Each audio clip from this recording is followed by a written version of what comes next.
rehearsed or anything, just natural.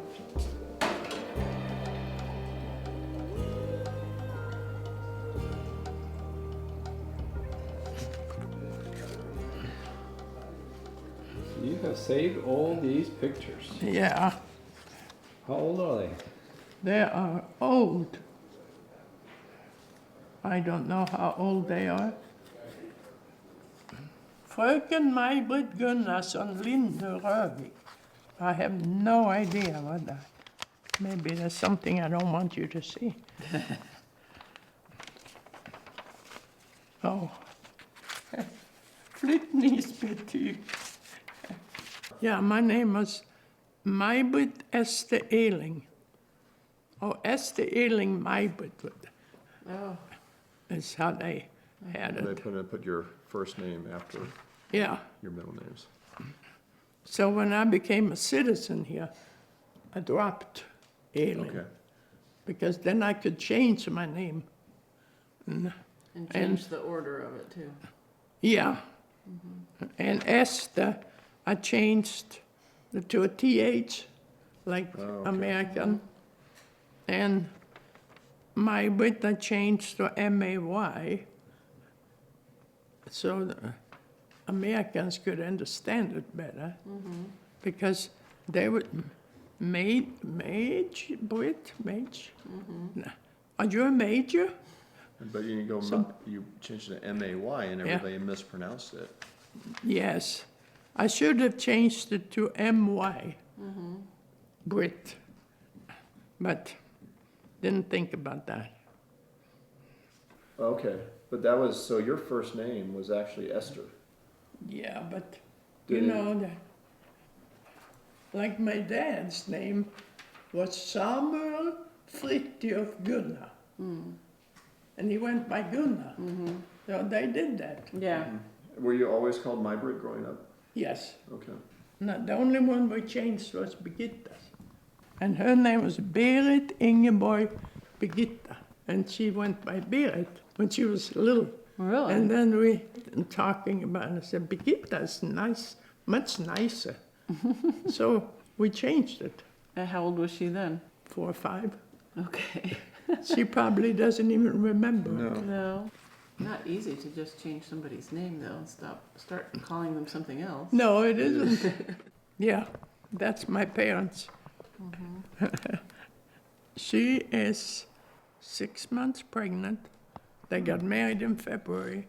Linnea was born in June. She had that veil she had up in the house. And we would play with it sometimes. He was not as gentle as she was, but I think they had a very good sexual relationship, if I can use that word.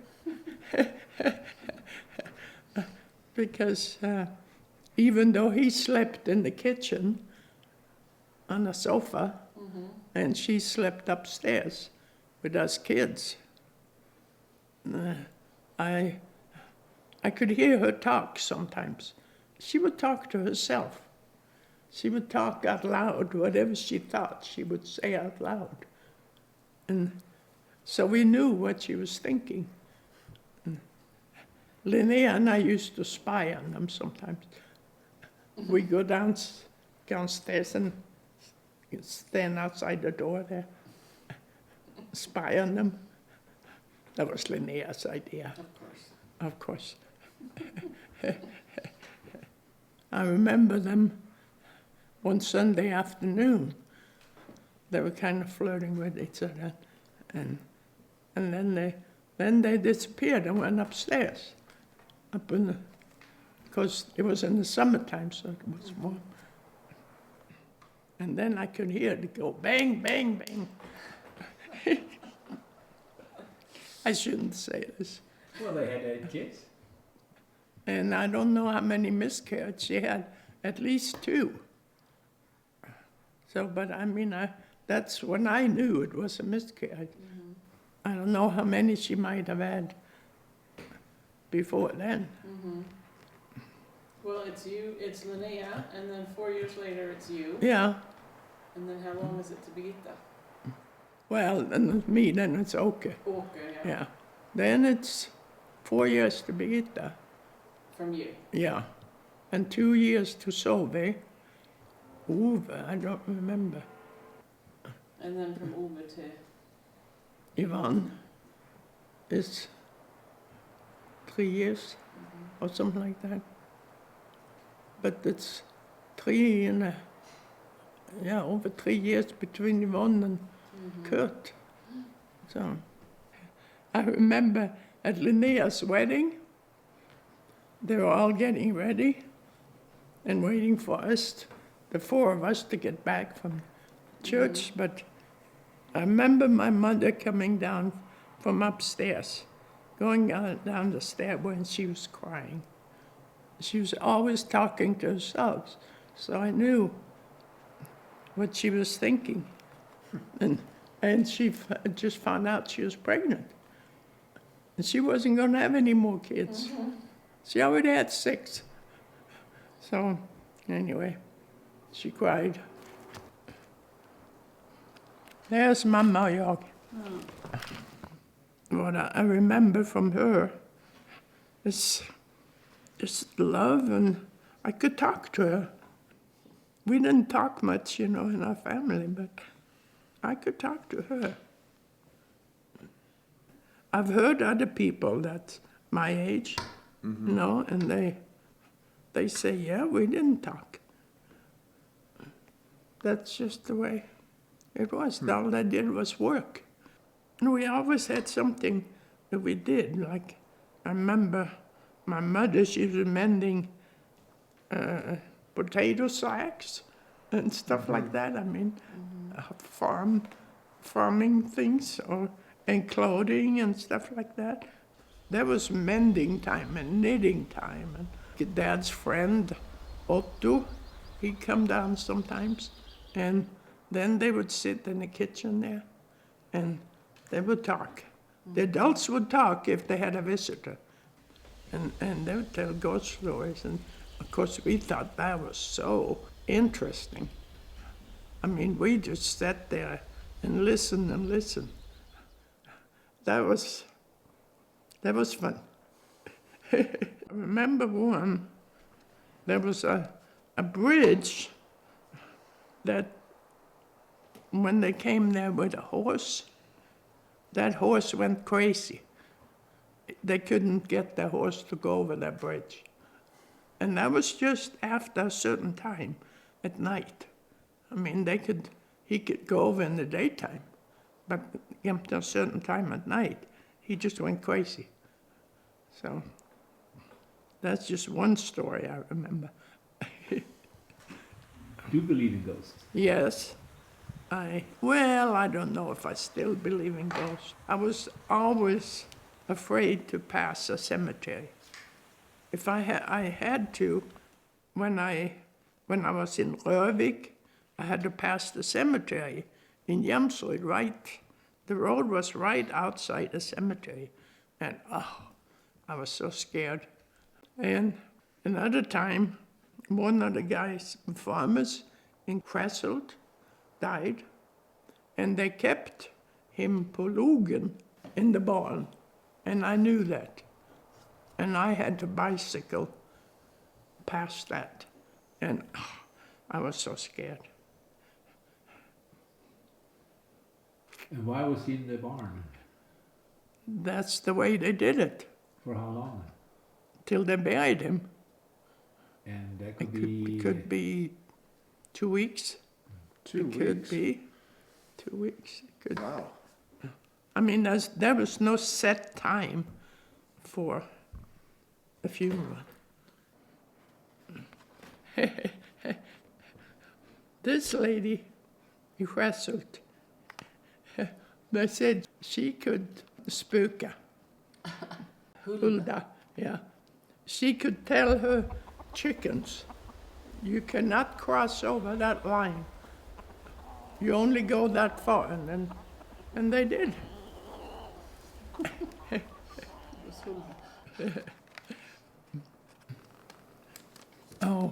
This is the only picture I have of Kurt. No, Åke. I think that's his baptism. That's me turning around, so you can't really see it.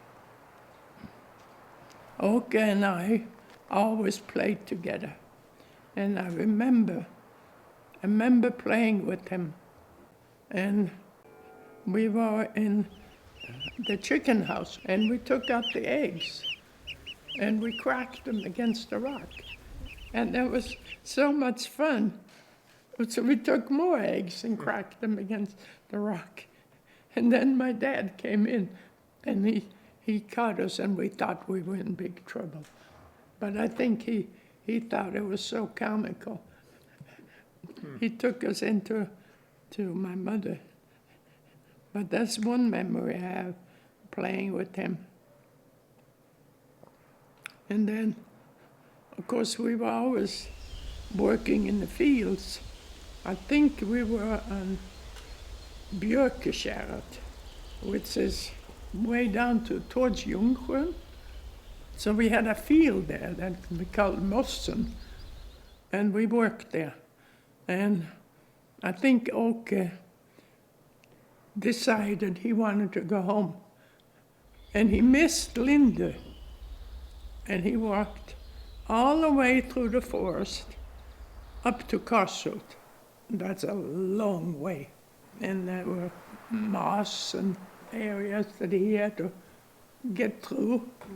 But somehow he got up there. And the first house in Karsult that he got to, that was Hjalmar's. And then he fell asleep. And Hjalmar found him, and he had to figure out where does this kid belong. So he figured he had to be from Linde. And he put him on his shoulders. and she gave him, his wife, Lily, she gave him a little red bag with cookies. Those people were so nice. And he walked down to Linde. We had been searching for him all over. They couldn't find him. And I'd still remember Hjalmar coming and had him on his shoulders, holding his legs like this. And we saw him. And, oh, we were so happy. So, but that was one happy day. But then another day, he fell in a hole on the way down to Jöla and drowned. And everybody was looking for him. They had a search, what they call skallgång, where the neighbors and everybody comes out and looks for them. And I don't know how long that was. But anyway, Fritjof i Kroksylte, he found him. So that was hard, of course. I lost my best friend. But that's my memories of him. And we were always playing together. I remember we were watering ducks. There were little ducks that were dead. We found in the yard out there. And I thought if he just get water, he'll come alive. So we watered him, and of course he didn't come alive. But that's another memory I have of him. So, anyway. How old was he when he died? He was 2.5. And I was How old were you? I was 3.5. Oh, Yeah. okay. Yeah. That's another memory I have. I got a bouquet of flowers my dad gave me. Those flowers were so beautiful. I'd never seen such pretty flowers. And somehow we got up to the cemetery, and I don't remember how. The grave was in front of us, and I thought it was a well. I knew what a well was, but I didn't know what a grave was. And my dad took my hand and wanted me to put the flowers in, and I hang on so tight. I remember him prying up my fingers, put my flowers in there. And that's a memory I have. Mm-hmm. And I remember thinking to myself, next time I'm gonna hang on tighter. They had him på logen.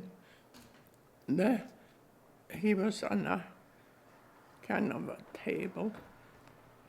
And I remember seeing his little fingers and stuff. But that was, and it didn't really register with me that he was gone. How did your mother and your father take his death? Oh, that was devastating for them, but I don't really remember. I remember my mother being like Ellis said, Ester gick som en säck. Hon gick som en säck. Ja. That's Yvonne and Kurt. How old were they there?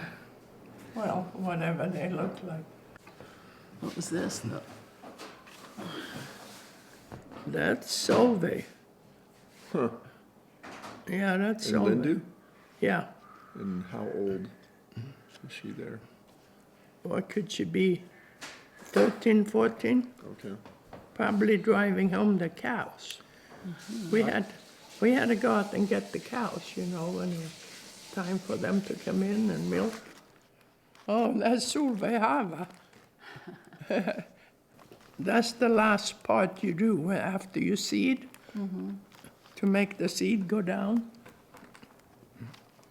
She was proud of doing that. There's Solveig sitting på Lindevägen. We thought that was so pretty. The road down to Linde. I have to tell you. But we were working on the field outside, and there was a big pine tree to the side of the field. And my dad said, May-Britt can have that tree. And I thought to myself, there's money. And that evening, I got an axe and a saw and went and cut it down. And I knew how to cut because I'd seen the guys work on trees. You know, you chop a little bit with the axe on that side, the way you want it to fall, and then you start sawing. And I cut the tree down. And then I thought, now I have to ask to borrow the horse. And I cut the branches off and stuff, but I had to have the horse to pull it out. So my dad helped me with that. But I think that's not what he intended for me to do. But I think he was proud of me. And they pulled it out to this road, and they cut it up, and then they came with the truck. This is what Birgitta and Solveig tell me, that they piled up so much on the truck, because I told them, you gotta get everything on the truck that's about this tree. And so they did. And then they tell me that the truck, when it got to Fresselt, and there was a hill there, it couldn't get up the hill because it was so full. I thought the fuller they get it, the more money I get. Oh, the farmer Fafa, Huh. when he turned 90. This is your father's parents. Yeah, my father's parents. Didn't know I had that then here.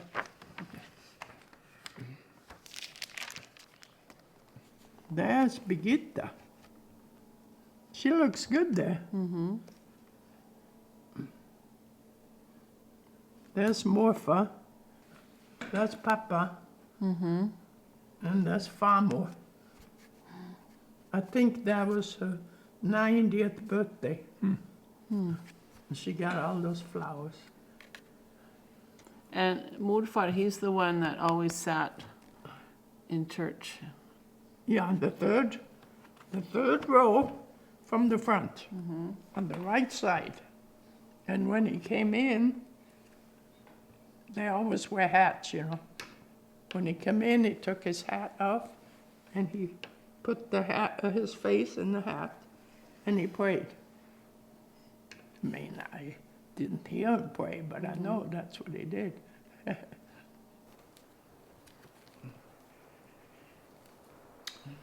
Color.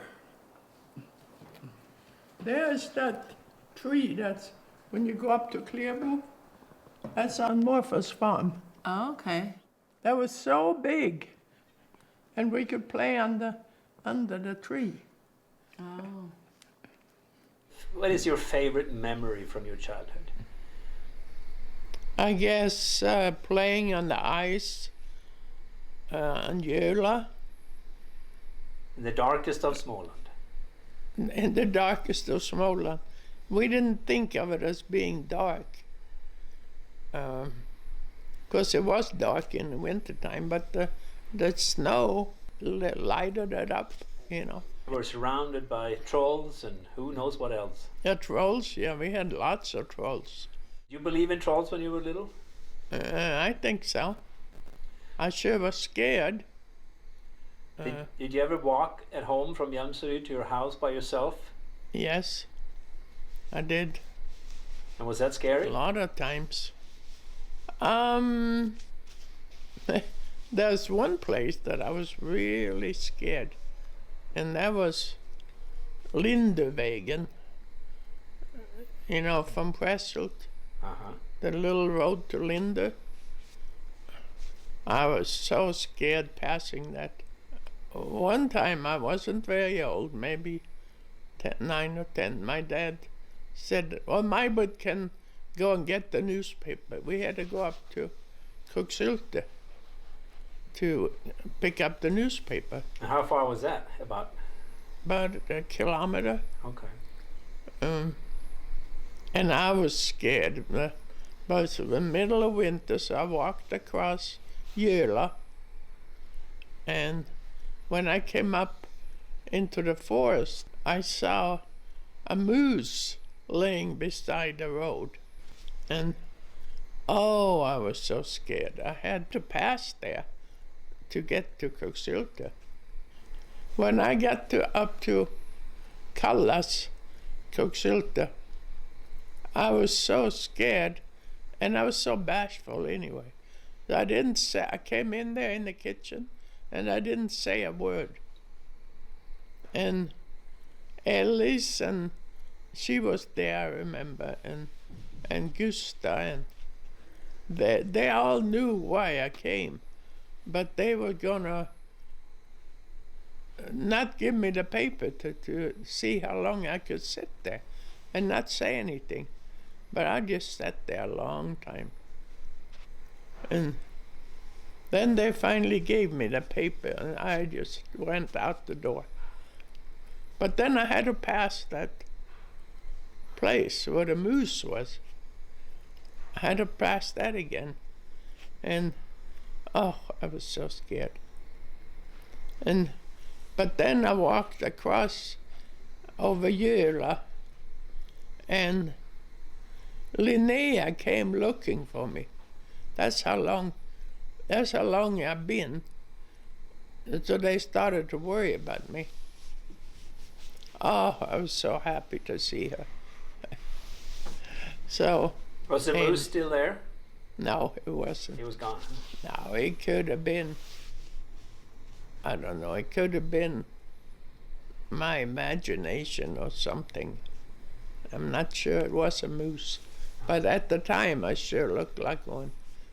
So it wasn't really the trolls you were afraid of, it was the animals. But it's a funny thing. It stayed with me all my life. Whenever I passed that little hole there off the side of the road, I was so scared. That's not. Huh. Well, trolls. I never saw a troll, but sometimes a tree would turn into a troll, and I thought I was seeing one.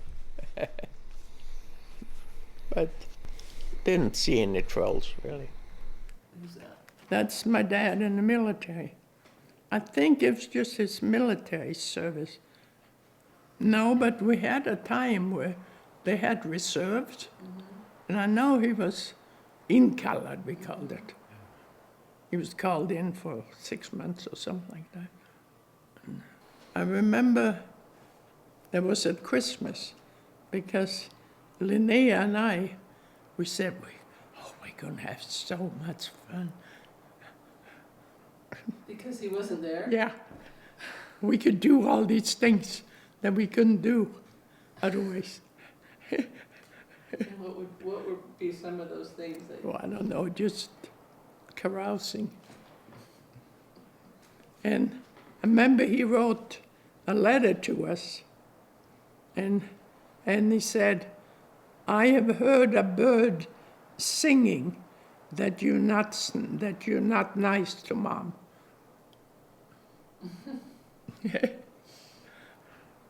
We were just rambunctious, I think. So your dad was a little rougher on you. He would spank you and your mom wouldn't? I don't remember my mom ever spanking us. My dad didn't spank us that much. I have 2 spankings growing up, and that's it. So that isn't too bad, I don't think. Did that help?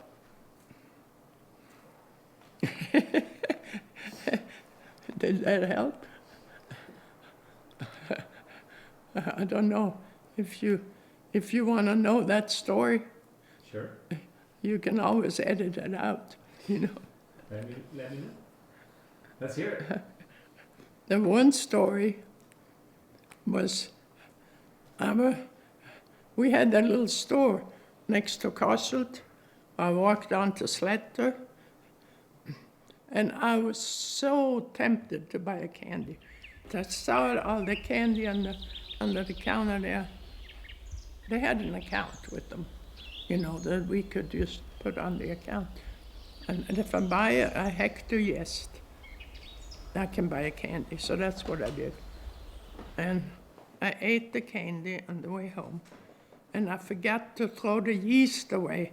I was going to throw it in the forest. Was my plan. So I thought, oh, goodness, I forgot to throw it away. So I threw it in the Hönsgården. I threw the yeast in there. And the chickens, of course, goes wild, you know. But my dad caught it. And then he came in and he said, what have you done with the yeast? And I said, nothing. What have you done with the yeast? Nothing. What have you done with the yeast? I Hönsgården. The chicken. And that was 3 times. And then I got a spanking. And I think I deserved that one. I really do. The other time was I had to take the milk bottle, you know, the one you hang on the side of your bicycle. And I had to take that out to the road. And I guess I was a little bit late, and my mom said, hurry up, if you're late, you get a spanking. And when I came down to the road, I saw the milk truck pass. It just passed, and I missed. How can I figure this one out? Well, I pick up skim milk, and they take the milk to the mairie, what call it? Dairy? The dairy, yeah. And they separate the milk from the cream. And we get the skim milk back for the calves. And when I come home from school, I pick up the skim milk. So I thought I figured it out. I put the milk in the forest, and when I come home from school, I pick up the milk and take it home and feed the calves. And nobody will know the difference. Only that day, Linnea had been out by the road, and she said, there's no milk out there. So then I came from school, and I had the milk with me. And my dad was out there in front of the barn, and he said, where have you had the milk? So I said, out by the road. Where have you had the milk? Out by the road. Where have you had the milk? In the forest. And then I got a spanking. And I deserved it. On the other hand, I didn't. If we had talked about it, it would have been better, I think. But that's not the way it was, so. Yeah, that you have to do.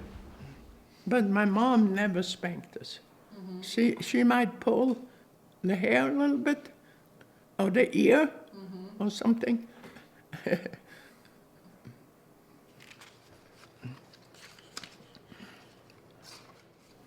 Whose car is that?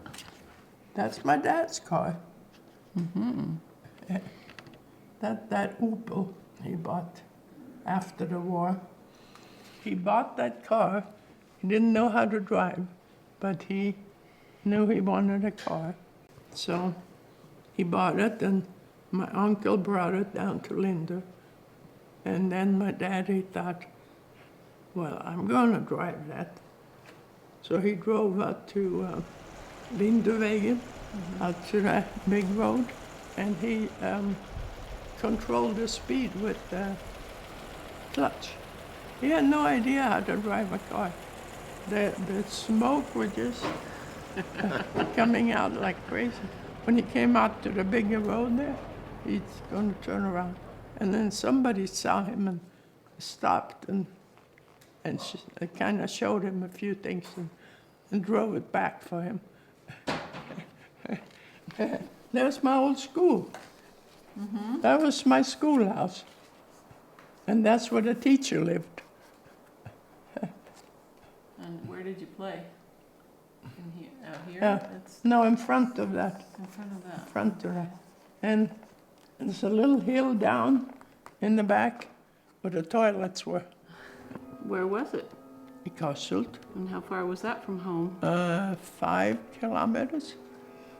And I walked. Mm-hmm.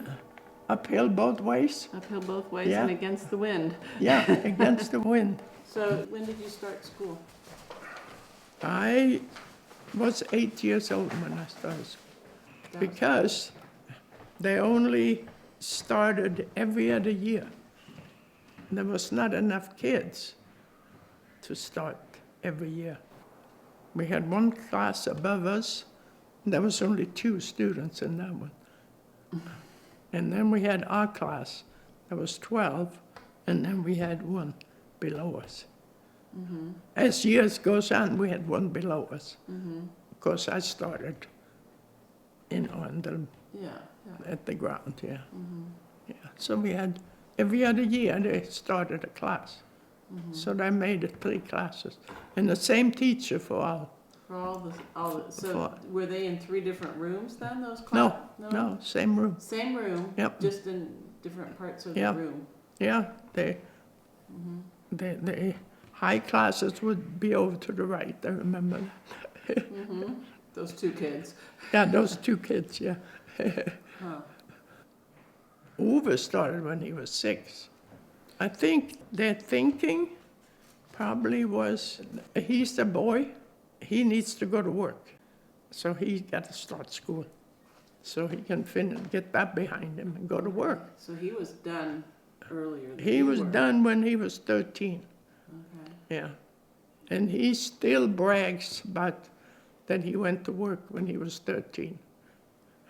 And I was home, I helped him get in as a errand boy, spring break in Safeway when he was 13 years old. And he still thanks me. Most of his life, he hasn't said anything about it. But now, he thanks me for getting him that job because they gave him a career. He learned upholstery. So that's what he did all his life. I found a room for him at some people that I knew. So he had a room and a job. Oh, one thing we did, like that was after school, that was a sewing class. The teacher's sister, she did the sewing class. We could pick a thing to embroider or something, maybe twice a week or something like that. What was a day at school like? What was a typical day? I'm trying to remember. And I know he had the teacher, he had a big blackboard, and he would write things on there. And then we had our books, you know. Well, one girl, she always sat in the front row. And I thought if I could only sit on the front row, I could see, like when he put a map up there of Sweden, I had good eyesight. So if I sat up there, I could actually see on the map what he's talking about. And then I could cheat a little bit because I could see what it said. So one year, I went really, really, really early, and I took that seat that she always had. So, You didn't have assigned seats? no. Come first serve. Yeah, come first serve. And, yeah, so she was very disappointed at me. First spot. Yeah. How did the school day start? And we started with singing a song, and the teacher said a short prayer of blessing or something, some kind of prayer. And that's how we started school. That we did that every day. I think we sang the same song. Every day? I think so. Okay. Here's a school picture. I think he has the date on. There I am. 1944. That was smart to put the. Yeah, yeah. That's the big blackboard we had. There's me. Oh, here's a school picture. That's me, the last one. Last one on Oh, the side there. and you're sitting at desks. Yes? Oh, yeah, we had desks. Okay, not just tables, you actually had desks. School Yeah, we had desks. desks, yeah. Uh-huh. I guess I was on the front row here. That's me.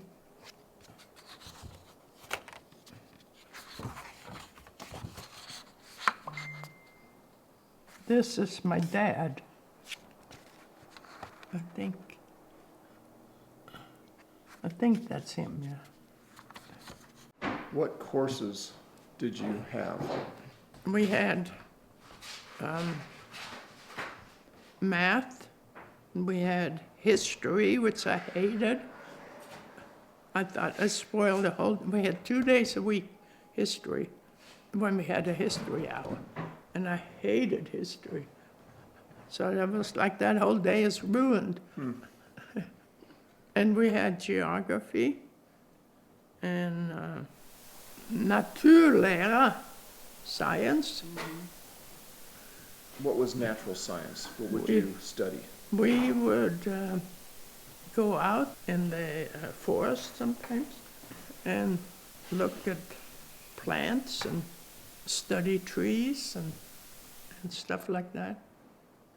That's what they called it, naturlära. So, natural science, I Natural guess. sciences. Yeah. Reading and writing and math and history and geography. That's a full day. That is. And we played brännboll, whatever that is. And then we divided up in 2 teams. And usually there was a boy in this team and a boy in that team. Not necessarily, but most of the time. And then he would call who he wanted on his team. And I got called fairly early because I was pretty good in sports. So, Did you have homework when you were growing up? yes, Okay. we had homework, but I can't remember doing it. Is that because you never did it, or because? That's probably mostly that I didn't. Probably mostly I didn't do it. Okay. And yeah, that was a shame. Nobody ever told me you have to do homework. Nobody talked about school. Was it optional, or did your parents not really care They how you didn't did care. in school? It No, wasn't they important to them. They didn't care. They just wanted to get us through that basic school so we could read and write. And I remember my dad saying,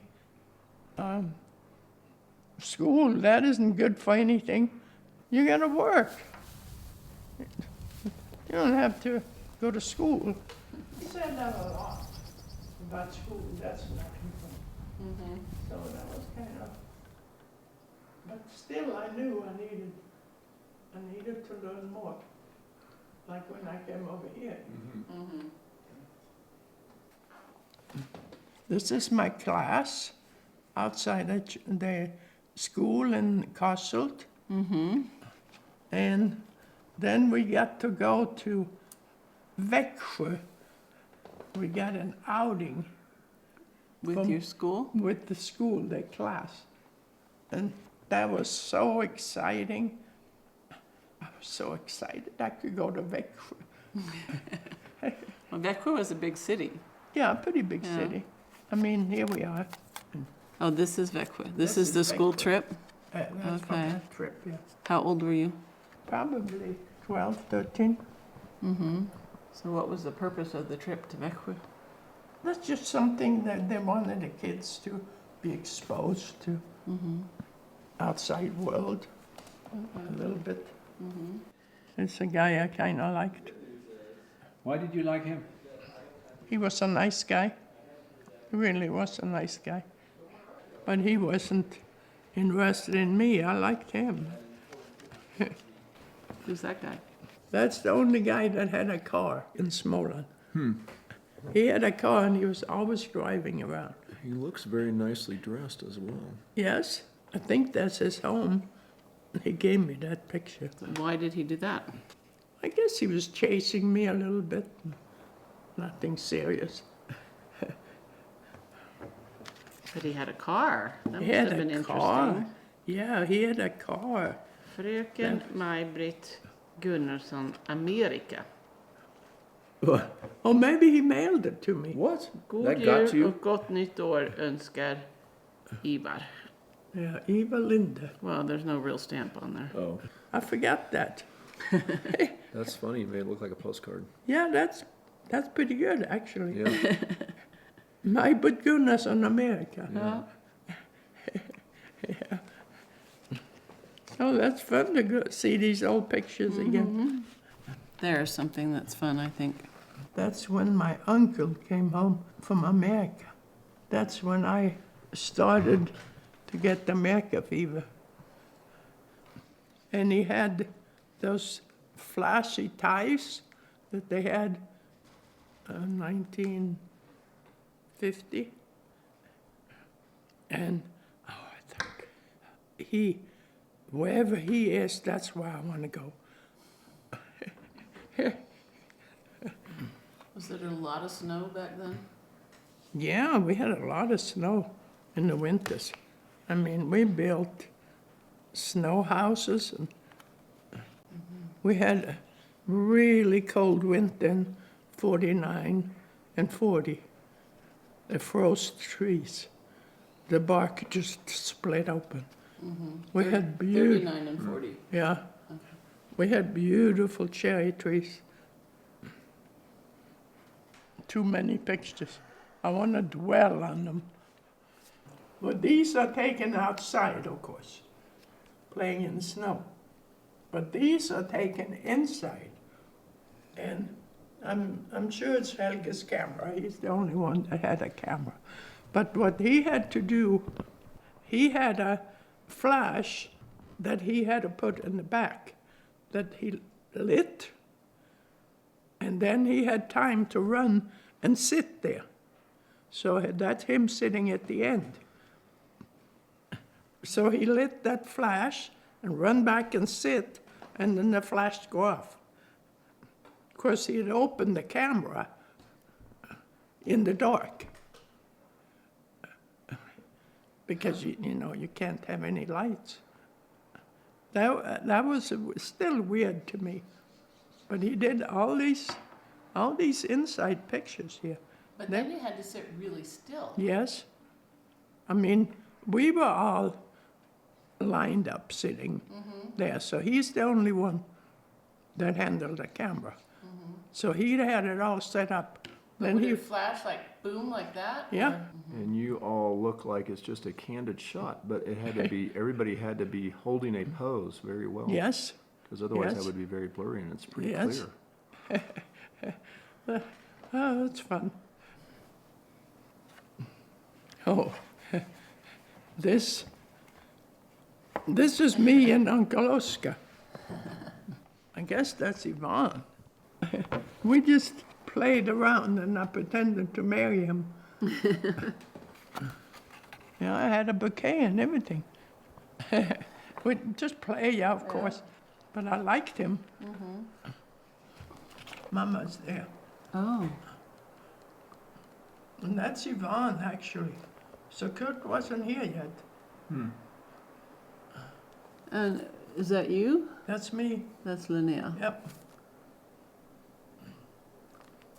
that's over. That's Jämsö kyrka. That I always thought that was such a beautiful church. It's a big church. Yeah, it's a big church. Is it? Yeah, it's a very big church for that community. Yeah. That community must have been wealthy. They built a church like that. Well, imagine they built it 125 years ago. And they were just poor farmers. That's why she was mentioning, it sounds like they had some money to spend on a church. Was there some wealth in the community or something? Well, there was not a lot of wealth, but that was important for them to have a nice church. So But obviously they could afford a bigger church than other places, because that's a large church. yes, it is. Was it a pretty large community? Jämsö kommun. Okay, That's a big area. all right. I mean, it took in Lindö, Kassel, Trässel, Okay. where I went to Yeah, school, long and, ways out. and Rövik, all those, they belong to Jämsö. Okay. Did you go to church at this church No, growing up? no, I went to Philadelphia, Okay, which is just down the street okay, a ways. Philadelphia, that was built by Saliga Imma. That was in the 30s, and it was during Depression, and she wanted to build this church or chapel. And she went around and collected from the farmers 25 euro, you know, and she collected, and people gave to her. And the timber mill and everybody gave her something for this chapel she wanted to build. And that's a pretty nice chapel, right? The 12th of February, I think it was, Alva and I, we were up at the meeting in Philadelphia. And then, as we started on the way home, I told her, you know, we should go back and accept Christ. And my reason for that was, in case we die tonight. That's a funny reason. But so we went back and knocked on the pastor's door, and he prayed for us. And it took, like they say, it's lasted my whole life. So, and then 3-4 years later, I wanted to be baptized, and so I was baptized in Philadelphia, which is now a hamburger place. But that was a wonderful experience. She lived there till she was so old. Did every Sunday did you go to church? Pretty much, yeah. And how long did it take to get to church before you had a car? Once in a while, I took the horse, and that was mainly in the wintertime. I took the horse, and I remember saddling up the horse and put a wagon behind, Oh, okay. you know, with sleds. That was in Okay. the wintertime. All right. I remember riding home from Philadelphia, and I was singing, "Whiter than snow, whiter than snow." I was so happy to be a Christian, and I could just ride in the snow. So those are good memories. Yeah. Oh, that's Linnea Helge. Yeah. How old were they? They don't look very. She- There was some kind of fun stuff with that wedding. You can tell us about her wedding. They were married not inside a church. They were married at kyrkoherdens. The priest, prästgården, if you know where the priest lives, Okay. right across from the church. And I was witness, and Helge's brother was a witness. So it was just the four of us. And so they were married. And we witnesses signed, and that was it. It was pretty simple. But she looks like she's wearing a wedding dress, and he's all decked out. Oh, yeah, So yeah. it wasn't an elopement or anything. Oh, no, they were all dressed up there. Did Helga have to buy the suit, or was No, he able he- to borrow that from No, I someone? think he rented it, You could rent back. yeah. But she bought her dress. Okay. Then we went back to Linde after that ceremony, you know. And we had a dinner in our little house in Linde. Ruth Collin, she was always the one that cooked and did all that.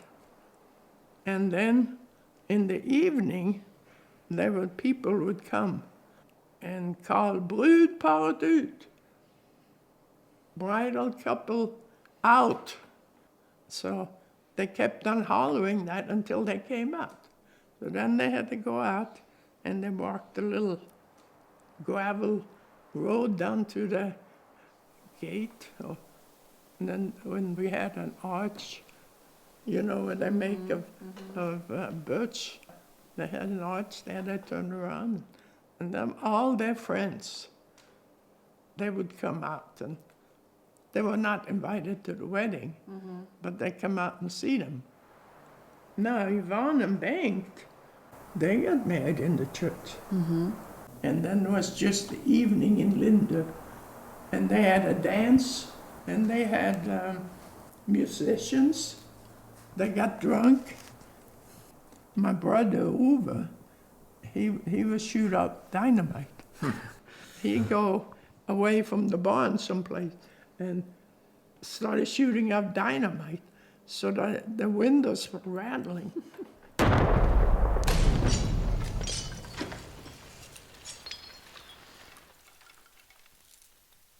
Not fireworks, but dynamite. Not fire, was dynamite.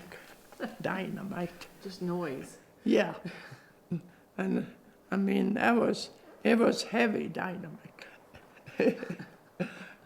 When he Where did get does, that from? what? Where did he get that from? Well, it's an old tradition. An old tradition is that all the guys that wanted the bride didn't get her, they come out and make all the noise. Because that's the old tradition. So he thought he would do it. So, yeah. What's that? That looks like a uniform. Well, looks like a uniform, but that's actually my driver's license picture. Oh, I should show you my driver's license. Yeah, you still have it? I think so. I think it's in the office there. 4 generations there. All right, who are they? Well, that's Linnea, Mama, Else-Marie, and Morpha. That's one of the last pictures of her. Now, this is the last picture of my mom. And Dad is holding Kurt. And Linnea is holding Else-Marie. Is she already sick there? She had ulcers and gallstones. Yeah. You know, it doesn't just happen. It goes gradually, you know.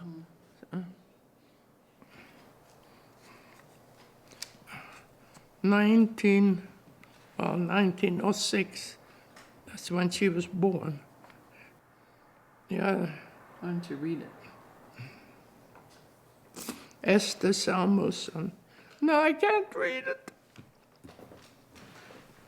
My beloved wife and our dear little mama and mormor has today suddenly left us, parents, siblings, and other relatives and friends, and the Philadelphia congregation in deepest sorrow. Linda, the 7th of November, 1951. Gunnar, Linnea, Helge, Else-Marie, May-Britt, Birgitta, Solveig, Ove, Yvonne, Kurt. I was standing at her bed. She was at Ivana at the hospital. And my dad was also hospitalized. He lost all his strength and everything. So both of them were in the hospital. And she was dying. And he would walk over to her and visit her. And I remember standing there at the end of her bed. And he came in and stand by her side. And one thing he said, I have not always understood you. Can you forgive me? And she said, yeah, we have to forgive each other. Vi får förlåta varandra. Then she got worse and worse. They couldn't start up her stomach after surgery. So it got worse, and she was talking, and then she said, I am so thirsty. And Oh, now I hear the sound of the living water. And then now I see Jesus. And then she died. That is so hard for me to talk about that. After all these years, you think it'd get easier to talk about it.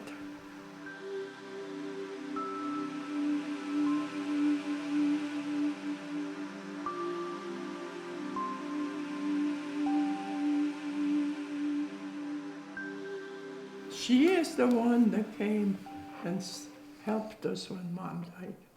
And she was the most wonderful person. She would sit there and tell us stories to distract. And she helped us sew the dresses and stuff that we needed for the funeral. She just stayed with us and sewed and told us stories. Yeah. Then I remember when that hearse came.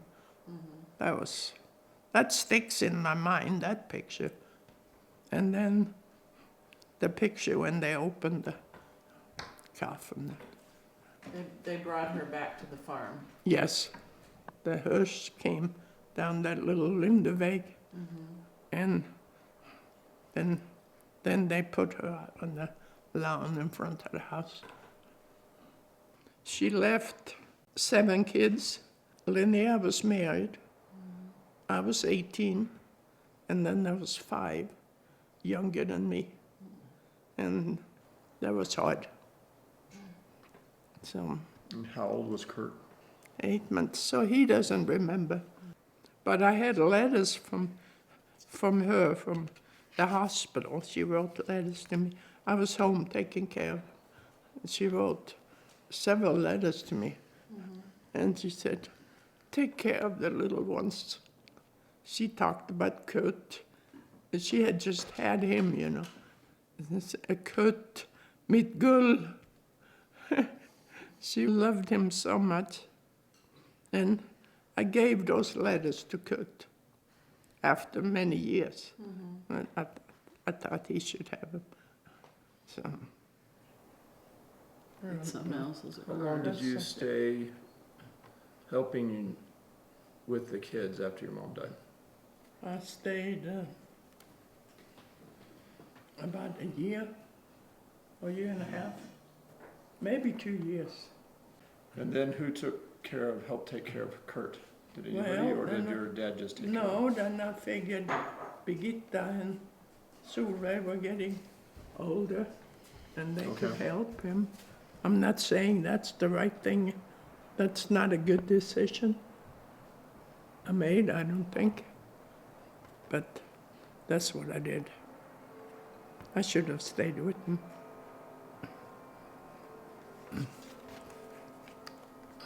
How'd your dad feel about you leaving? He always left our decisions to us, whatever we wanted to do. I remember when I got my papers, I had to get, because I was not 21 yet, so I had to get a letter from him that I had his permission to go. Oh, I wish I had that letter. But he wrote something like, "Ja, tillåter me. I give my daughter permission to leave and settle wherever she wishes to settle," something like that. And he signed it. That's Yvonne, Kurt, och jag. That was just before you left then. It was that summer. This, of course, is one of the last pictures we took before I immigrated. We wanted to have a sibling picture. And 48 years later, I had sibling reunion here with all these siblings. That was fun. And we had not been together at the same time for 48 years. Oh, this is the first time I went over And there. that one's, maybe that's in there. That's when I left. This looks like more of a scrapbook. Yeah, it does. Some styles That's don't the change. airplane I went on. Is it jet or I prop? don't know. There it's props. Yeah, maybe it's all prop still. Well, that looks like Yeah, Yeah, those are, props, maybe. yeah, we had to stop someplace and, And there's your that seat. might have been yeah, that's my pre- Is seat. this what it looked like inside? Yeah, that's Was what I this first class then, or I didn't go first class. no? They're sitting in first class. Yeah. What'd the food taste like? Well, it tasted good for me. I was Okay, 21 years old. all right. Everything tasted good. Oh, that's when I came to New York. I stayed with these people. And Coney Oh. Island Beach. Corey Island Beach. I've forgotten. But they took me to the beach. And they took me up to the Empire State Building. Oh my goodness. So when you went back to New York all years later, was it really different or was it? The thing I remember from New York was all the cars. They picked me up, those Johanssons. They picked me up when I came in. But what fascinated me was all the cars. And those are all 50s cars, you know, which I love now. I love the 50s car. Oh, and then we drove the freeway and there was bumper to bumper with cars. I thought that was Back then. I thought that was so wonderful. And then I took the Greyhound bus from New York to Chicago. I didn't speak any English, so I asked Johanssons to write me a note and asking where do I go to the gate to go to Rockford, because I had a transfer in Chicago. Oh, that bus station was so big. Everybody was talking a language I didn't understand. And I was sitting there, I felt so lost. And then I looked over to my side, and there's a guy reading a Swedish newspaper. And I could talk. But you were so shy. Yeah, I was so shy. I'd gotten over some of my shyness by the time I was 21. Pedersons, they had a little 3-bedroom house, and they had 10 kids. But I say they always had room for one more. Here it's Christmas. When did you Yeah. go? In June, Okay. yep, so that was my first Christmas. Oh, that's my uncle, Oscar and Astrid, in Chicago. I guess I must have gone in there for Christmas. I don't know. What's that? That's a uniform I had to use when I worked for their family. Yeah, that's Uncle Oscar. And Why are you on the moon? they took me to an amusement park, Ah. and we took that picture. I was in Rockford for about 6 months. Then I got this job in Chicago with the family taking care of 2 kids. And they were going to Phoenix, Arizona. And that was, I thought was so exciting. And Mats Buse, he's here. Signe was the cook in the family, and she knew him. So she asked him if he would drive us down to Phoenix, and which he was happy to do, drive the family's Cadillac. So that was So how many of you were in the car? Esther and Signe and me and Pastor Buse. Yep. That's the kids I took care of. There they are. Are they little? Yeah, they're 3 and 4 or something. So what was the family like? Were they? The family was nice. I mean, very formal. So was it like, were they hands-on parents, or were you raising the kids and you brought the kids in to say goodnight and that was all they saw of them? That's probably all they saw them. Well, I took care of the kids in the daytime. They had a swimming pool down there, and it was warm, and things were just wonderful. I mean, the daughter had the kids, The daughter had the kids. and I worked for the grandparents. Oh, okay. So when they had big dinner parties at night, I would serve. That's why I had that uniform. I would serve at the table and stuff. Everything was exciting for me.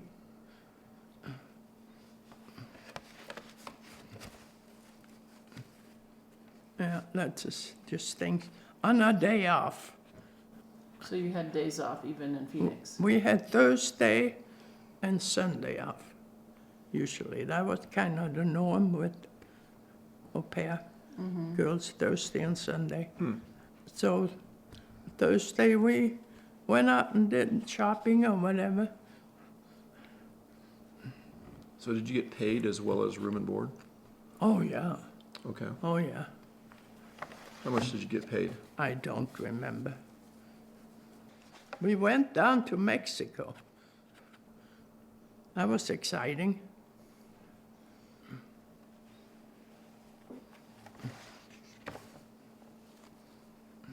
There's my orange tree. First orange tree I saw. Oh, that's when I met Vivian. My goodness. That's a long time ago. Vivian and I met at Swedish Covenant Hospital in Chicago. And what did you do when you worked there? I was like a nurse's aide, but I had to wear a uniform, you know. And she was homesick. She said, as soon as I get enough money, I'm going to go back to Sweden.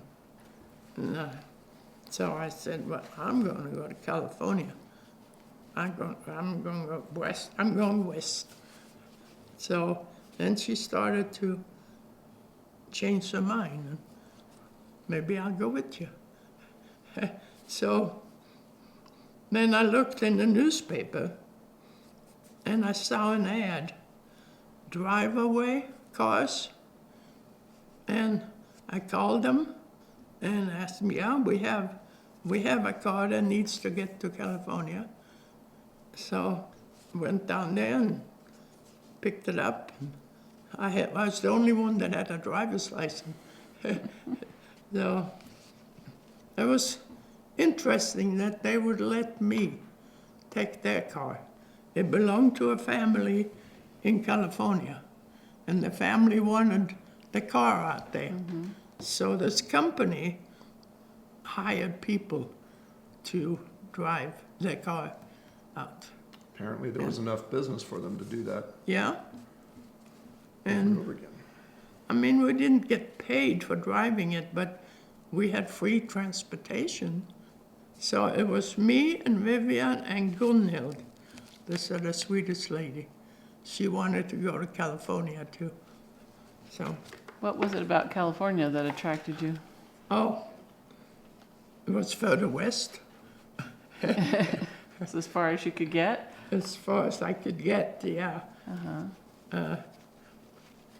Like Utvandrarna. But it wasn't gold. No, it was not gold, No. but I just knew it was there and it was a wonderful place. And it wasn't Hollywood. I wasn't that confident or snobbish, so. I knew there's a lot of rich people in California, and we can always get a job someplace, so, and we did. So we drove and drove and drove. We drove through Salt Lake, Utah. We went to the temple. Could you get in? Probably not in the temple, I don't think. And they didn't have that visitor center then. I think they did. Oh, I okay. think because I know we went in some fancy building. Again, so where did Yeah. you come to when you came to California? We came right downtown, Pico Boulevard. I mean, really close to right downtown. And we found a room. The three of us found one room that we rented. They rented by the day, you know. Okay. Yeah. So then I was the first one to get a job. I got a job in a sewing factory downtown Los Angeles, and I hated it. It was so hot, and it was muggy, and I only stayed a half a day. And Vivian and Gunil, they were home in the room and trying to figure out what they're going to do because I got a job. And so here I come back. And then we get jobs in the families. So where did you look to find these jobs? There was an agency that placed people. Like Gunil, she worked for Judy Garland. And she told us her job was to take care of her bedroom. And she said Judy Garland, she would cry and toss Kleenexes all over the place. And then by afternoon, she got dressed and she went to parties. And she was all happy. Vivian, she worked for some Vanessa Brown. And I worked for a Jewish couple. And that was it. Ina was only there to learn the language. She was going to be a missionary. She knew she was going to be a missionary. She was actually in Ceylon, Sri Lanka. Yeah. And she wanted to learn English, so she thought this would be a good way. She worked for David Niven. What was he like? Well, she said he told her to watch the phone for him, and if anyone calls, tell them I'm not home. And she said, no, I can't lie. And I know Reinhild in San Francisco, she said, you told David Niven that you can't lie. And you also worked for Tyrone Power's. Oh, yeah, mother. Yeah, Tyrone Power's mother. And she would say when I come in there, you know who I am? I am Tyrone Power's mother. And she'd ask me that every day. Every day? Yeah. Well, she started to get a little So were you senile. like a maid or something for her? Or what did you Well, do? I Like, were was you- just looking after her. Okay. So you cared for her, not necessarily the house. No, just her. Okay. Yeah. Huh. She was nice. Uh-huh. So, Did he ever come to visit? no, Nope. I never saw him. Okay. And then we found that Emmanuel Church, which is Paul Sedestin, was the pastor. And Sam was the singer. And it's interesting, I mean, they became lifelong friends. And that's where I met Ted. And I dated him for maybe 3-4 months. We kind of look alike. Yeah. He took me to my first Rose Parade In Pasadena. in Pasadena. Yep, that's the Rose Parade. 1955. So that's Ted. That's Ted, yeah.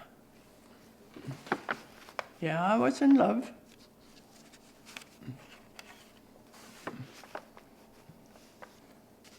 But then you fall out of love. Yeah. Oh yeah, we went up to Big Bear one Sunday. and played in the snow. And then we went down to Los Angeles and swam. There we are. Vivian was with that guy. But Vivian was with Ted for a while too. Yeah, she was. Yeah. Was that before or after you? No, that was before me. Okay. Yeah. Yeah. And she was so in love with him. And she said, how could you take my boyfriend? It's amazing you were still friends. Yeah. How could you do that? Yeah. How could I do that? Yeah. How could you do that? Yeah. I liked him. All right. So you This took is him how- from her. Well, he was his choice, not my choice. But when he showed interest in me, I kind of liked it. Yeah, but we were friends for all our lives.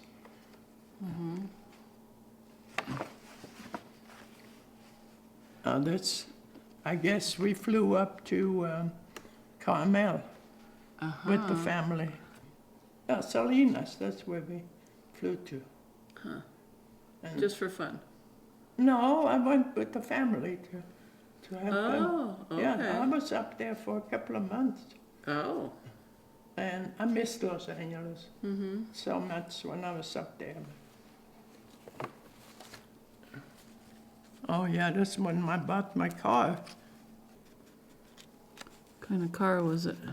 It's a Plymouth, 1955. See, There's Solveig. When she came over, she was 16. Did Solveig come over to visit, or did she come over and then No, eventually she just stay? immigrated. She immigrated at 16. Yeah, oh yeah. She wanted to stay. That was, I didn't think that through either. She wrote to me and said she wanted to come.